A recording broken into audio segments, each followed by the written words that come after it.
Transfert d'argent bii di Kpay transfert d'argent par code paiement marchand par QR code wala code marchand achat de crédit paiement de facture Woyofal Rapido Senelec TNT Aquatech te it Kpay mën na rechargement à carte bancaire rechargement à partir d'autres calpés demande de paiement de facture de crédit ak yeneeni service moo leen di may seen émission xew-xewu jamono.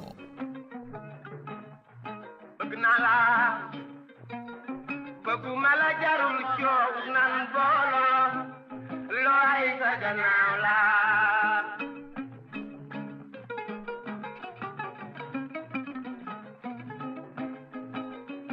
looy la laa ne bëgg naa la bëgguma la jarul coow nan booloo looy sa gannaaw la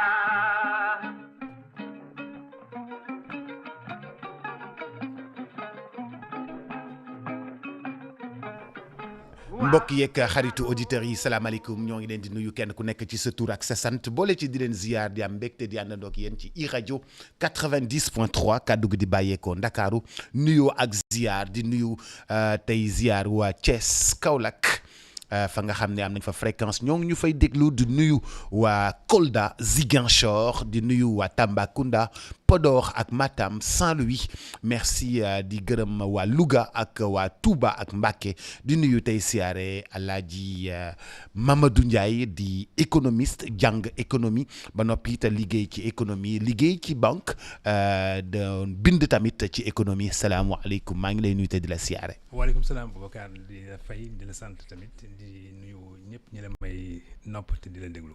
mbaa yaa ngi am jàmm. sant yàlla bu baax na. yàlla na sant yàgg. incha allah amiin. monsieur Ndiaye tey dama bëggoon ñu njëkk a taxaw ci li nga xam ni moom moo di gannaaw bi Sénégal voté budget ba pare président de la République dafa ni moom amul benn njeexital ci maanaam li nga xam ni moom moo di amul daal marge ci wàllu budget. marge daal fi mu nekk nii amu ko ci wàllu budget mu nekk loo xam ni lu ñuy xaw a tiital la est-ce que ça veut dire que ñun dañoo nekk ci jafe-jafe xaalis malgré que dañuy lebal fu nekk ci àdduna. Boubacar ni ngay toppaatee ci kàddu président bi sax gën na ma tiital sax ndax yaakaar naa ne njiit.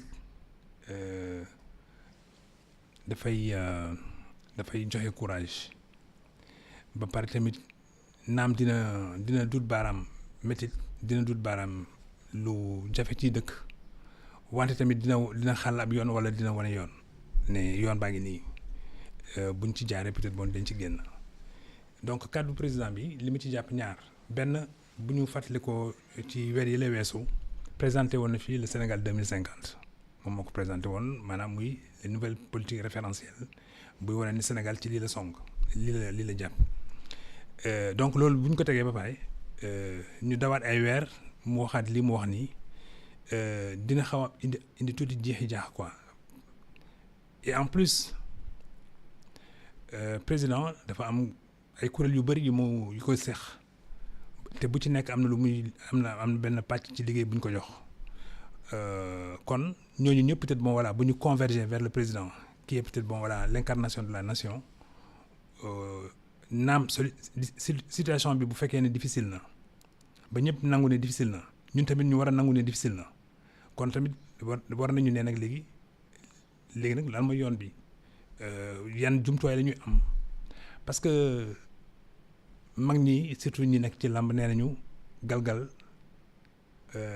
yóbbante galgal ubbul làmb te daanul mbër soo amee ay difficulté nga nekk face à cette adversité là defe naa sa jumtuwaay yëpp nga war a mobiliser c'est-à-dire la ressource d'abord le capital humain ñooñu ñëpp nga war a tënk pour ne voilà léegi nag horizon baa ngi nii moyen yaa ngi nii difficulté yaa ngi nii solution tamit ñu ngi nii ñu xool mais ci li ma jàngat aussi ci discours président bi mooy que contrairement à ce que les gens disent que pexe amul non dafa ne maintenant je fais appel à tous les Sénégalais je fais appel à tous les Sénégalais de la diaspora pour ñun ñëpp ñu lëkkaloo war a mën a xool suñu njëriñu réew mais en même temps aussi ñu teg ko au-dessus de nos de nos contingences partisanes au-dessus de suñu ay bëgg-bëggu bopp mais nañu jiital réew mi d'abord ñu sowe ko comme ni ko maam Abdou daan waxee gaal gi ñaanal mu teer moo gën nga bëgg peut-être bon sa mbuus rek yow ak sa mbuus rek ngeen teer am naa yaakaar ne peut-être bon bu ko tënkee noonu c'est un appel qu'il a lancé à l'ensemble disons des Sénégalais de l'intérieur comme de l'extérieur pour regarder maintenant les choses en face parce que budget li koy tabax c'est d'abord les ressources internes du pays la richesse nationale du pays ñu war a xool fan la ñuy tënk budget bi pour ñu ne peut-être bon voilà solution yi la ñu war a mën a régler mais en même temps aussi gouvernement ci boppam te nga xam ne peut-être tey moom moo ko jiite wala moom ak peut-être ay ñoñam ñoo nekk tey ci nguur gi ñoom it war nañu xool fan la ñu war a mën a fatt ay buntu wala ay bën-bën pour peut-être que ñu def ay économie d'échelle ñu xam ne peut-être ñoom ñi nga xam ne ñoo jiite wane nañ peut-être bon naka la ñuy war a mën a defee des économies d'échelle bu boobaa bu wàcc ci suuf tamit ñooñu dañu mën a nekk ne ñoo am nañu ay royukaay si bien que bon entre li ñu def ak royukaay bi ñu doon peut-être que war na mën a nekk un levier de puissance et de mobilisation pour population yëpp peut-être moo war ci mën a ànd ku ci nekk ci fa nga toll ak fa nga nekk. balaa may ñëw ci population yi li nga xam ne moom la ñuy dund. yow comme yow jàngat économie moom mooy sa gën a nekk sa cœur de métier est-ce que wax boobu day tax ñi nga xam ni ñoom ñooy ñiy investir ñeme investir ba tey wala di mën na tax ñu téye seen loxo tuuti. mais c'est d'autant plus même paradoxal que président dafa ne le nouveau référentiel politique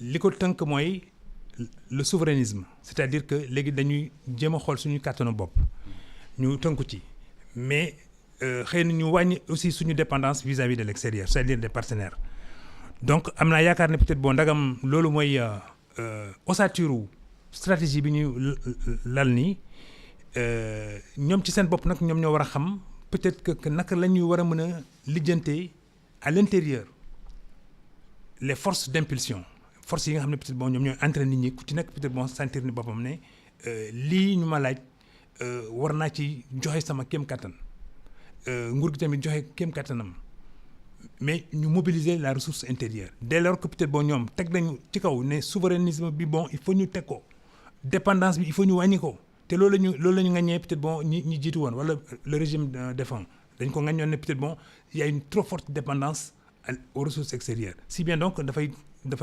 xoj économie Sénégal du ko may peut-être bon mu am tuuti espace d'épanouissement et tôt ou tard aussi bor yooyu dañ koy fay donc ñi koy fay mooy doomu réew mi te doomu réew mi bu ñu liggéeyul aussi peut-être bon dette bi day augmenter mais en même temps aussi peut-être bon day soxal économie bi donc ñoom bu ñu demee ba ne peut-être bon la puissance de l'économie sénégalaise repose justement sur la mobilisation de la ressource interne te ñoom ñu wax ko effectivement te am ñu leen jàppale ne loolu lu war a mën a nekk la loolu nag mooy nekk un appel d'air des investisseurs étrangers parce que investisseurs yi ñoom dañuy décortiquer benn par benn kaddu yi nit ñi di wax kaddu yi di jib sénégalais ni ñuy comporté woo banques yi ni ñuy amee seen attitude par rapport à l'économie sénégalaise économie ji boppam aussi naka lay mën a doxee les échanges naka lay mën a di demee la dynamique des transactions financières yooyu yëpp investisseur bi nekk à l'extérieur wala sax ki nekk à l'intérieur parce que n'oublions pas également qu'il y a des investisseurs qui sont à l'intérieur des Sénégalais qui veulent investir mais qui attendent justement des signaux beaucoup plus encourageants pour ne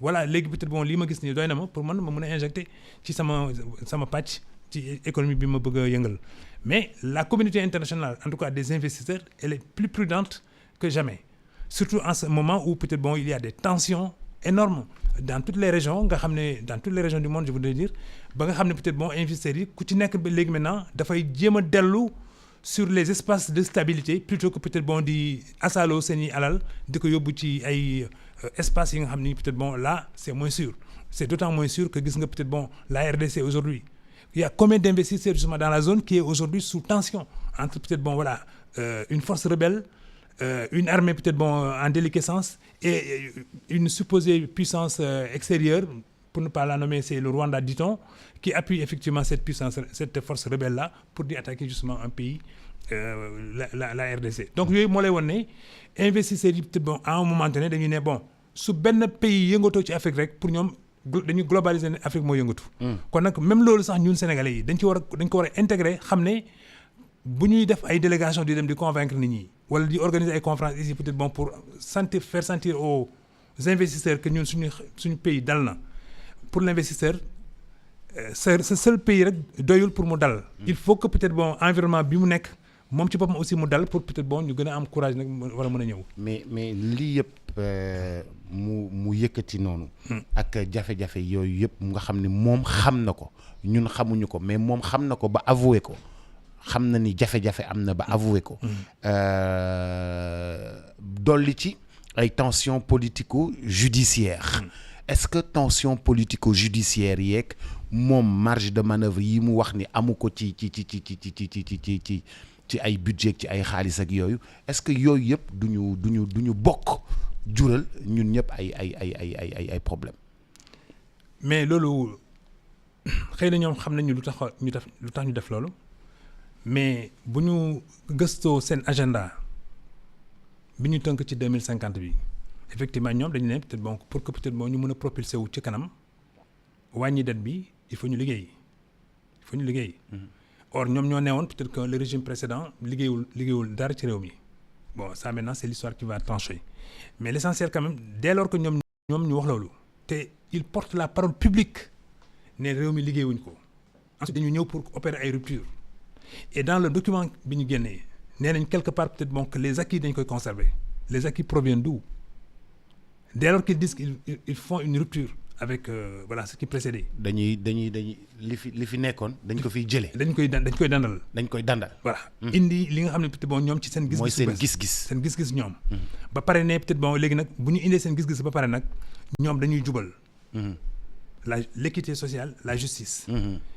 yooyu boo koy teg nag tam waroo di yëngal di inquiéter peut-être bon ñi nga xam ne ñii soit ils sont parties liées. ay événements yi di am nii wala boog lii nga yëngal nii déjà dina jaxase yenn xel yi nga xam ne peut-être bon ils sont à l'extérieur et c'était des investisseurs dans le pays te nga xam ne peut-être bon ñooñu tamit ils surveillent comme du lait sur le feu le Sénégal ñu ngi koy xool chaque jour même Boubacar yow looy wax noonu dañ koy gëstu xool ndax peut-être bon y a pas un fond de vérité dans ce que tu dis par conséquent tous les Sénégalais en principe devraient être invités à plus de précaution et de prudence dans les déclarations publiques surtout ñi nga xam ne ñi peut-être bon yàlla may na leen ñu am baat yàlla may na leen ñu am peut-être bon taxawaay ñu am dayoo quand ils s'expriment sur les questions de stratégie à commencer maintenant par ceux qui détiennent le pouvoir tey ñoom ñoo war a nekk prudence sur ces aspects-là. Prudence sur les déclarations. Sur les déclarations parce que une déclaration a vocation à mobiliser à inquiéter ou à susciter des soupçons des suspicions wala boog peut-être bon njaxare am. ak yaa tubaabe. ak yooyu yëpp bon bu amee nag ñoom ci seen bopp nag ñoom ñooy toog di saytu yëf yi di xool si bien que peut-être bon quand l'un dit une chose et l'autre dit le contraire tamit pour les investisseurs mais en tout cas à la tête de l'exécutif bu amee ñaar ñi nga xam ne peut-être bon kii li muy wax ci suba bokkul ak kële li muy wax ci ngoon loolu tamit dafay tëmbal un peu d'incertitude dans les décisions yi nga xam ne investisseurs dañ ko war a mën a jël mais ci li ma gis par rapport au document central bi ñu génnee ñoom dañu ne fondamentalement dañuy wàññi la voilure des ressources extérieures des ressources financières extérieures ñoom loolu la ñu wax. mais terewul tey ñu ngi tey la ñu gën a leb xaalis ci extérieur. mais bu ñu leen ko joxee ñu jël. waaw terewul tey la ñu gën a leb xaalis ci extérieur. maintenant nag mais ana wàññi bi kon. c'est tout un paradoxe. parce que en fait Boubacar mos nañu ko wax fii ci benn toogaay bu yàgg mos nañu ne fii peut-être que bon ñun. lépp lu ñu war a mën a def suñ ko defee te boolewuñ ci peut-être bon li ñu wër adduna bi ñu wër c'est voué à l'échec parce que le monde est devenu un village. C'est-à-dire qu'il y a une mondialisation financière. Il y a une financiarisation de l'économie.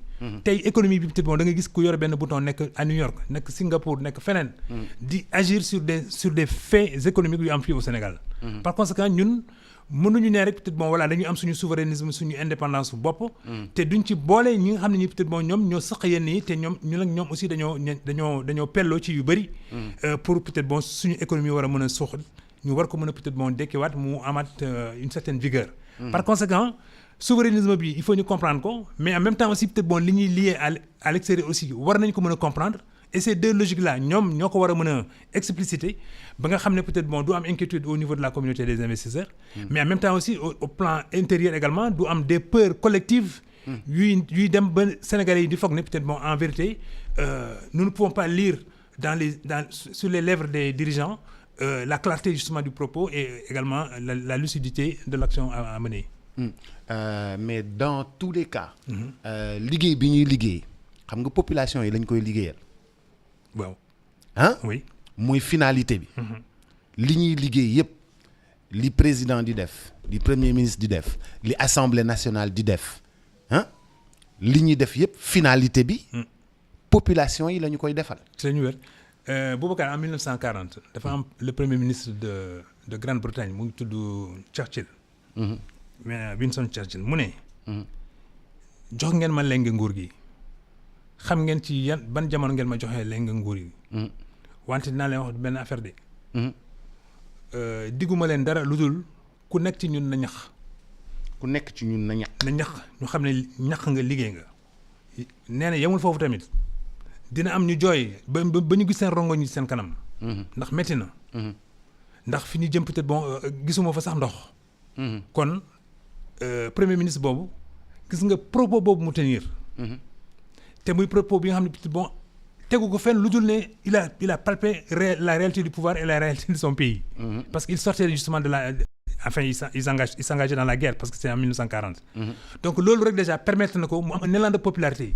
nit ñi ne peut-être bon mais dans le pays am na ñi nga xam ne ñi peut-être bon bu ñu leen nee góorgóorlu ñoom dañuy wàcc parce que dañoo ñemee góorgóorlu parce que dañoo bëri te ay góorgóorlu lañu.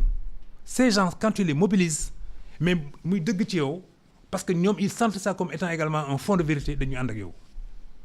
ñeneen ñi nga xam ne aussi peut-être bon as tout li leen yàlla dénk ci alal wala ci xel wala ci koppar wala ci mënin ñoom ci seen bopp aussi bu fekkee ne kàddu gi dëggu na rek dañ lay fekk si ñoom tamit kon bu yàggee néew ji doole ji plus peut-être bon ñu yore askatan bu tuuti maanaam la petite la classe moyenne ak peut-être bon ñeneen ñi nga xam ne sax aussi yore nañu yeneen force mais nekk à l'extérieur. loolu dafa indi impulsion ci effort de guerre muy impulsion ci effort de guerre bi. dafa indi impulsion ci effort de guerre bi.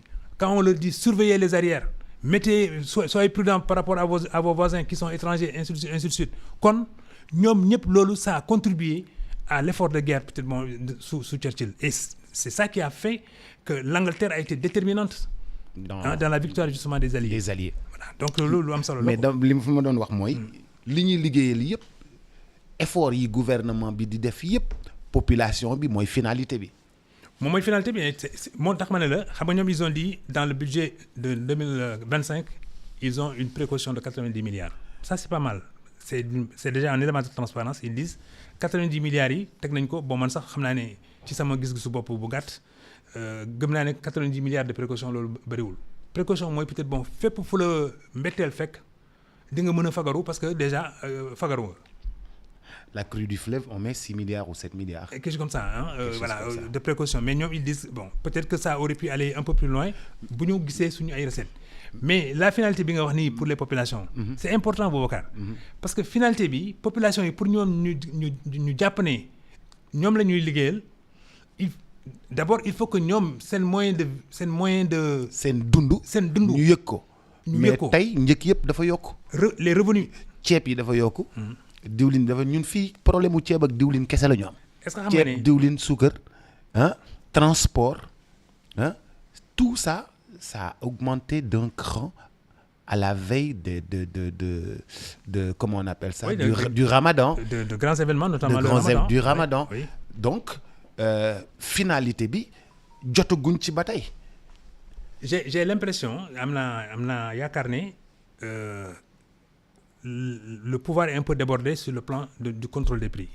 Du contrôle des prix, oui. Contrôle des prix. Le pouvoir est un peu débordé sur le plan du contrôle des prix. Et même la stabilité des prix. Et la stabilité c'est très instable. Parce qu'en vérité, quand c'est pas stable et que le contrôle est défaillant, eh bien, les commerçants, ou peut-être en tout cas les détaillants, tous ceux qui sont dans le commerce ou dans le négoce, lu leen neex la ñuy def te dara du leen ci fekk.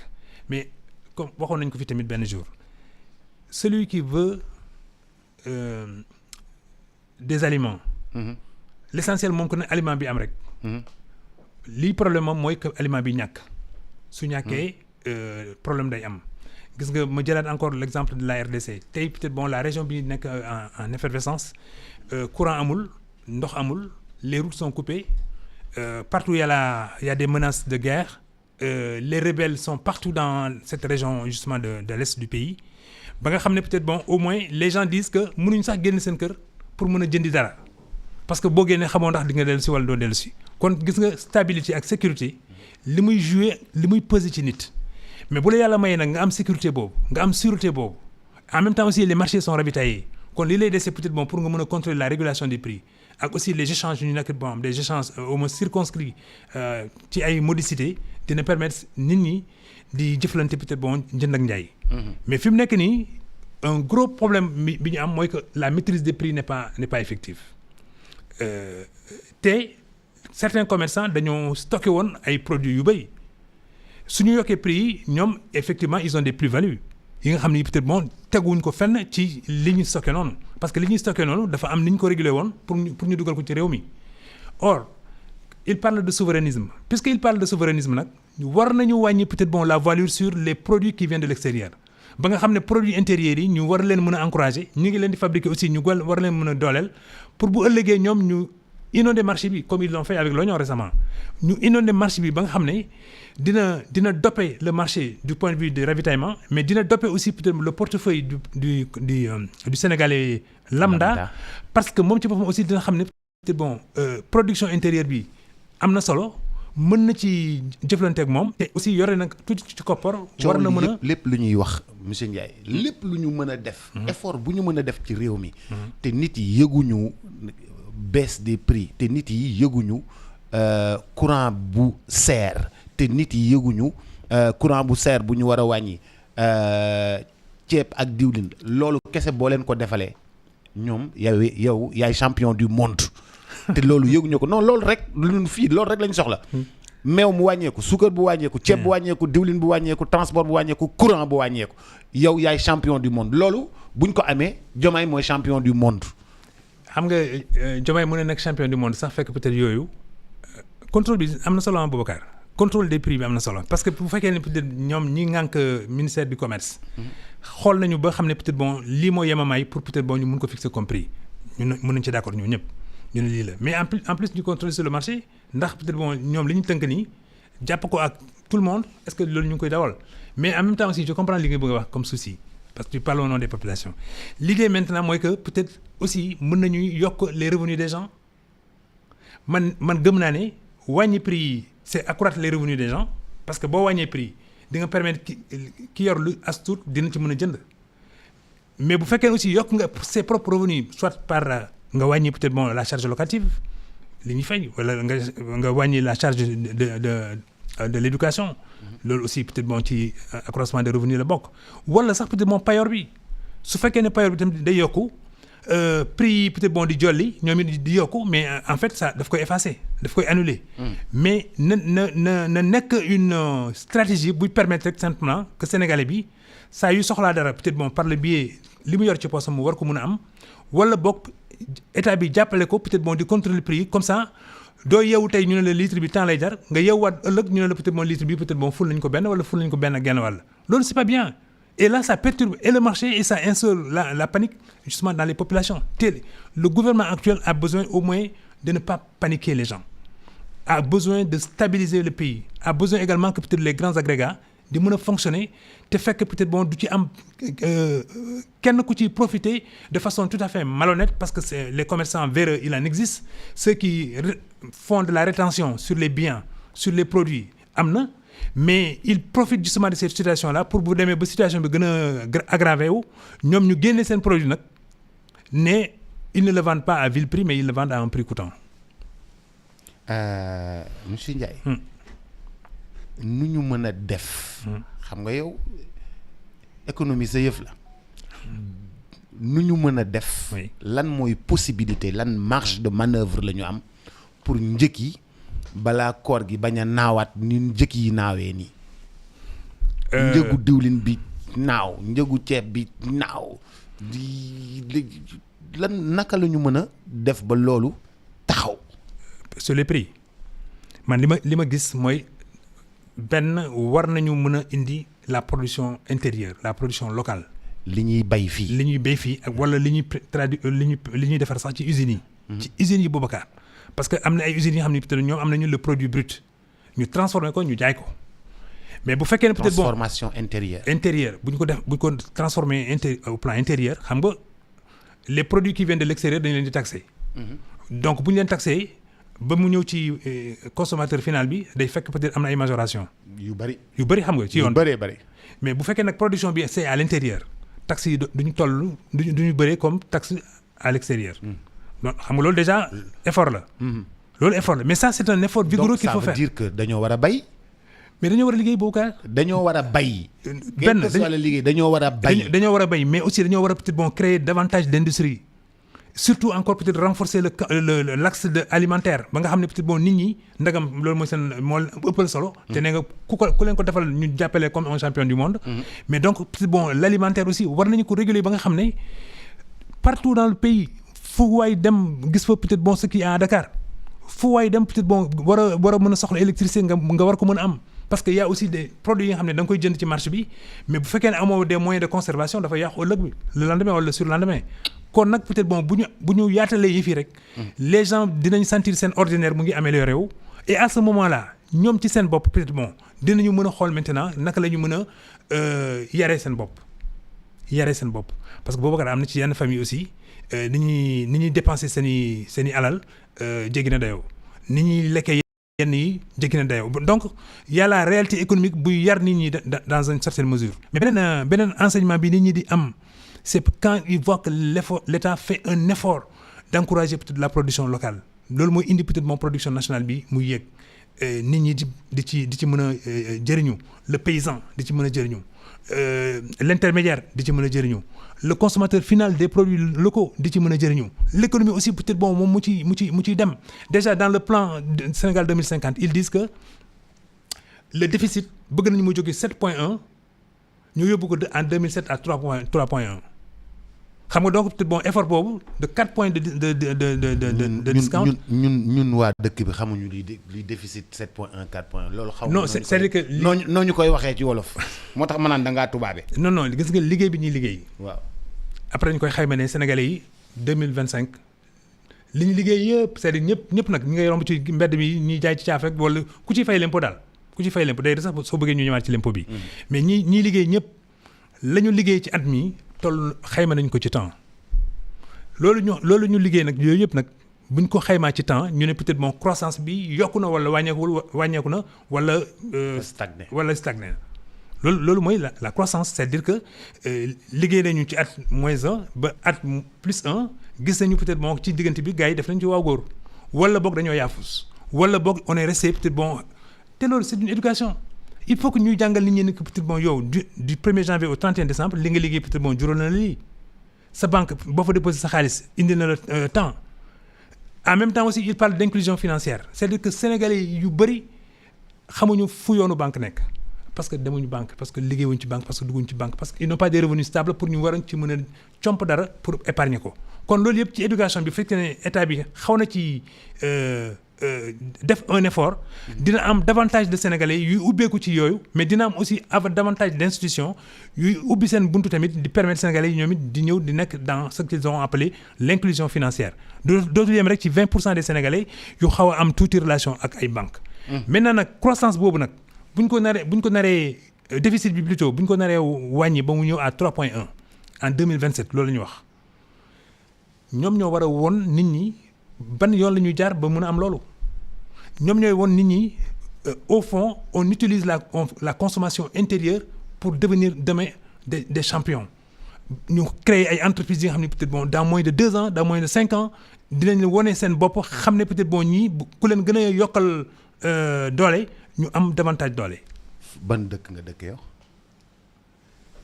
ci biir Sénégal. yow Sénégal nga dëkk. ci wér. ah waaw. yow gisoo ni chef d'entreprise yi ñu ngi leen di bëgg a rey wala yow yëgoo loolu. waaw mais xam nga. l'impôt bi ngi leen di bëgg a rey taxes yi ngi leen di bëgg a rey wala yow dëggoo ci réew mi. ah kay fii laa dëkk. waaw yow loolu yëgoo. dem ci waxtaan tout le temps gis nga Boubacar démb yàlla daf ma baaxee sama benn xarit ñuy waxtaan mu ne ma suñu waxtaanu altine wala talaata bi weesu waaw am na benn mag bu nekk ci benn dëkk fii ci Mbour. di waxtaan ak moom ne ko man de dégg naa kooku sant Ndiaye ak Boubacar ñuy waxtaan. ci mbirum koom. waa ji doon wax. il a 82 ans. doomam yi dañ ko ne mais papa léegi mën nga noppalu quoi nga mën nga toog après ñun tu vois ñuy dem di ñëw di yooyu. nee na xale yi wax nañ ko 1 ba 2 at di ko topp pour mu bàyyi tontuwu leen saa yu yeewoo dem liggéey. saa yu yeewoo dem marché jënd jaay ainsi de suite ba benn jour xam naa sama xarit boobu toog moom ne ko mais yow léegi xale yi ñu ngi lay wax depuis 1 an 2 ans na nga toog nga noppalu parce que léegi jëm nga mag mu ne jëmaguma mag juróom-ñetti fukki at ak ñaar mu ne non jëmaguma mag mu ne xam nga kañ lay jëm mag bu ma toog woowee man toog c'est-à-dire nga xam ne. toog woo ma. toog rek moom mooy woo. waaw ma xam ne léegi war naa toog. dëju mais man du ma jóg di dem di wuti toog wala di ko seeti tôt ou tard rek maag toog dinañ daje. kon nag balaa boobu nañ ma may yëngatu. xam nga kooku déjà wane na effort bi muy def bàyyiwu ci xale yi. dafa fekk si xale yi sax peut-être bon wala ou du moins sax xale yi ñoo ko fekk si ci effort boobu muy def. mais kon nag peut-être bon bu ñu limee nit ñi ñiy fay l'impôt nee nañu bëriwuñu mais nañ yaatal géew bi ba nga xam ne qu'il y a davantage de Sénégalais qui gagnent de l'argent Boubacar et tu en sais beaucoup. am na ñu bëri ñoo xam ne ni ñu ngi fii ci dëkk bi di gagner de l'argent mais maintenant la question que tu te poses est-ce que ñoom ñu ngi fay l'impôt est-ce que ces bâtiments qui poussent comme des champignons sont régulés par les différents contrôles pour xool peut-être bon ñoom aussi les surfaces qu'ils occupent am na rente viagère par rapport peut-être bon à l'État donc yooyu yëpp bu ñu ko defee rek à un moment donné gafaga réew mi gafaga état bi dina diis tamit parce que davantage de Sénégalais seront de véritables contribuables. mais loo contribuer dëkk bi yow yaa ngi ñëw léegi cité kër góor gi gisoo ñu defar tali yi gisoo ñu defar fii leen gisoo ñu non xam nga da ngay contribuer tey yaakaar ni dinañ la defaral niveau de vie bu gën sentiroo fenn niveau de vie bu gën. mais loolu aussi le président puisque tu m'interpelles sur le président keroog aussi génnaat na ci beneen numéro ne aussi que l'administration sénégalaise elle est moribonde que musiba rek moo ay toogi dooni rek moo am ci biir administration sénégalaise bi te il faut ñu réformer ko il faut que ñu won ko ne aussi que ñun on a besoin d'une économie compétitive et que comme économie compétitive mënuñ ko am gaagaa administration bi peut-être bon moom mu ngi ñoddi di xëcc pour ñu jëm ci suuf donc il faut peut-être que réforme bi ñuy envisager mais mu laal aussi administration bi pour que peut-être bon on ait de nouveaux fonctionnaires qu'on ait de nouveaux agents publics qu'on ait des agents publics peut-être bon en adéquation ak lii nguur gu bees yi teg samp ko te bëgg peut-être bon aussi sur cette base-là notre économie soit compétitive or économie bi mënul nekk compétitive bu fekkee ne peut-être y a toujours de petits travers par-ci des lenteurs par-là des crocs en jambes ou alors même une administration qui ronronne parce que elle n'est pas motivée pour peut-être bon se muer elle-même parce qu'elle est assise sur des rentes dafa toog ci ay de petits privilèges te bëggu ci administration bi dafa am ay privilèges yoo xam ni moo ko fa bàyyi. mais ça c'est le président qui l'a dit et j'ai tendance à dire que probablement il a raison parce que l'administration sénégalaise elle est une administration de lenteur phénoménale j'ai vu même dans le Soleil d'aujourd'hui un jeune journaliste bu ne l'administration n'est pas accueillante elle n'est pas ouverte elle n'est pas hospitalière elle n'est pas tolérante gis nga quand yow boo soxla benn kayit nga war a dem ci administration bi mais des fois sax da ngay tiit parce que benn dañ lay jànni ñaar tu es mal accueilli d'ailleurs ni tu ne trouves même pas peut-être bon au moins quelqu'un pour t'accueillir après yaay lijjanti dugg à gauche et à droite c'est-à-dire que l'administration ne parle pas elle est muette dans sa façon de faire et ensuite aussi mu tëju ci biir ba pare maintenant bon voilà ñu am seen logique de fonctionnement te loolu day indi divorce entre les Sénégalais et ceux qui sont chargés effectivement de gérer l'administration au nom de l'État pour le compte justement des Sénégalais. day compliqué day gën di compliqué rek. mais ça c'est le président qui l'a dit il y a moins d'une semaine dans moins d'une semaine il dit que administration bi et n'oublie pas que moom c'est un haut fonctionnaire. Le président. ak ñu bëri ñu nekk ci moom ñoom ñëpp xam naa ne idée bi ñoom ñoo ko bokk. maintenant ils vont taper du pied dans la fourmilière xamuñu nag lu fay génn ak nan lañ ko génnee foofu mais en tout cas ñoom ci lañ bokkoon ci administration bi ñuy joytu nii ci lañ bokkoon. par conséquent xëy na yéen maanaam pour ñoom ñu gis li nga xam ne Sénégalais yi gisuñu ko woon mais ñu ngi ko doon jàmbat quand tu vas dans l'administration, l'administration financière, l'administration territoriale, l'administration des collectivités locales et autres, fu nekk am na ay lenteur fu nekk am na peut-être bon voilà des conservatismes yi nga xam ni peut-être bon bokkul ci ñoom li ñuy woote muy maanaam une économie compétitive. Or ñooñu ñëpp dañoo war a jàppale pour que l'économie soit compétitive. Xam nga des champions pour les créer da nga leen di faciliter lu bëri. Or comme on est maintenant dans un monde bi nga xam ne bii dëkk bu nekk am na lu muy may ay ñoñam mais ñun tamit war nañu xool peut-être lan la ñu war a mën a may suñu ay ñoñ pour que ëllëg ak ci biir peut-être bon ñoom ñu war a mën a jàmmarloo ak les autres. ma jox la benn firnde. temps yi ñëpp a ngi jàmbat ne président bu bees bi nekk États-Unis gisul dara gisul lenn lu dul dëkkam. Après ñu ko ci sax ngañ ñu koy tooñ quoi ñu koy ne mais yow naka ngay nekkee dans le monde puissance mondiale et puis yow tu ne penses qu'à ton pays mu ne mais dites-moi su fekkee ne man toppatoo sama réew ak sama waa réew kan lay toppatool. mu ne moom sur les moo tax mu naan America first. Donc nee na keroog ci Davos mooy fi kàngam yu gën a mag yi ci àdduna fa la ñuy daje di xool économie bi dans les 5 ans à venir fan la jublu donc fa la ñu koy waxtaanee gis nga même foofu sax aussi war nañ fay di teew. te loolu économie compétitive mooy la fay mën a yóbbu pour ëllëg ci biir bu ñuy lim ñu limaale la. Alors léegi mu ne nag moom su ngeen bëggee am koppar bu takku Amérique rek ngeen war a mën a ñëw. su ngeen bëggee comme bu sell nga xam ne peut-être bon kenn du leen lëjal ci li ngeen am Amérique ngeen di war a mën a ñëw kon gis nga kooku mu ngi jaay réewam mu ngi wane peut-être bon li nga xam ne aussi xëy na yeneen réew yi amuñ ko mais moom réew am na ko wala mën na leen ko garantiral mun leen ñëw leen sama biir réew. nam di ngeen koy emploi waaye yéen tamit seen poste par exemple dina dund. À mon avis le premier chef d'entreprise d'un pays c'est le chef de l'État moom moo war a encourager à la limite même mu surveiller wala mu protéger les chefs d'entreprise Boubacar tu en parlais tout à l'heure les chefs d'entreprise dañu war a protéger ni ñu war a protéger yenn kuréel yi noonu la ñu war a protéger les chefs d'entreprise parce que c'est des créateurs d'emploi ñooñu bu ñu créer un emploi mais ils participent à la stabilité de ce pays-là te donc war nañu leen encourager xool peut-être bon toutes les entraves yi war a am ci seen yoon ñu war leen mën a wàññi ñu xool peut-être bon gàllankoor yu bëri yi am ci diggante le chef d'entreprise et la réalisation de son projet ñu war leen mën a jàppale ci yooyu alléger peut-être bon aussi les charges renoncer à un certain nombre d'impôts simplement parce que on veut que bon bu gënee jóg réew mi am ci njëriñ mu am aussi un retour sur investissement pour l'entrepreneur mais en même temps aussi mu am une diffusion de l'avoir et du pouvoir d'achat pour képp ku ciy liggéey c'est comme ça qu'une économie se rend très vigoureuse. C'est tout à fait le contraire qui se passe, monsieur Ndiaye. Non, c'est-à-dire que c'est tout à fait le contraire qui se passe. Bon, mais je ne serai pas. Les chefs d'entreprise tirent le diable par la queue. moo tax man la ci ban réew nga nekk. Non, mais moo tax man la fan nga dëkk. Non, parce que les chefs d'entreprise, Boubacar. Les chefs d'entreprise. kenn gënu leen nekk chef d'entreprise yi ku nekk fi mu nekk nii fii réew mi toll dama lay wax li am. fii réew mi toll ñëpp a ngi wàññi 200 wàññi 500. 500 la wàññi nit.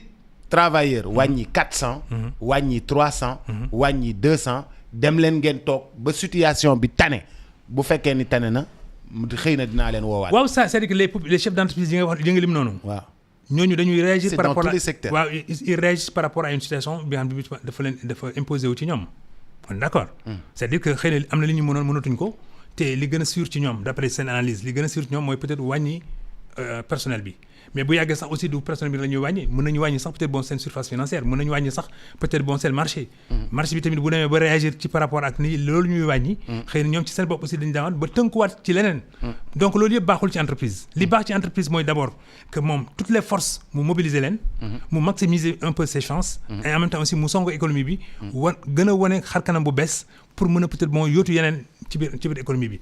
chef d'entreprise noonu la war a mën a la war a mën a doxee donc chef d'entreprise warul nekk rek peut-être bon mécaniquement man tëjal nañ ma fi benn opportunité rek man tamit damay ñoddi ci personnel bi ma wàññi leen c'est à mon avis c'est trop mécanique warul demee noonu mais maintenant la puissance publique war na mën a aider les chefs d'entreprise pour peut-être que économie bi ñu desserrer ko tuuti bu ñu ko desserrer mooy wàññi impôts yi wàññi teg yi teg ci chef d'entreprise yi wàññi les charges Boubacar quand on diminue ces choses-là mais chef d'entreprise ci seen bopp ñoom ñooy njëkk a yëg ne état bi wàññi leen yenn disaay yi à ce moment maintenant ñoom aussi dañuy dugaat songaat économie bi war ci mën a def yeneen jéego et à ce moment on sentira peut-être que bon il y a de l'emploi le plein s'il n'y a pas de plein emploi au moins il y aura un regain sur le recrutement de l'emploi mais à ce moment peut-être Boubacar ñett ñi la doon solliciter tous les matins peut-être bon pour nga arranger leen une petite somme yow ci sa bopp di nga sentir ni gars yi wàññeeku nañu lu tax parce que effectivement ils ont eu de l'emploi ailleurs donc je suis pas dans des rêveries solitaires man li may wax ni peut-être bon dama ko dëppoo ak économie naka la war a mën a tëddee